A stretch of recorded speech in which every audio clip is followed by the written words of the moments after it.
I think I found my favorite. Guys, meron naman tayong bagong iti-try na product and ito yung JMCY 3-in-1 lipstick and lip liner. So, ito yung lip liner niya and ito naman yung lipstick.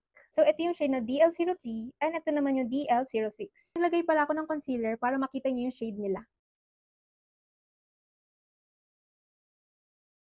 So, after natin maglagay ng lip liner, yung lipstick naman. Ang ganda yung shade.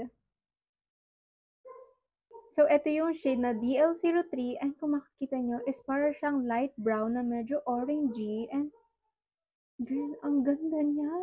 Like, and alam nyo ba na pwede nyo rin siya gamitin sa eyelids nyo. So, kuha lang tayo ng product and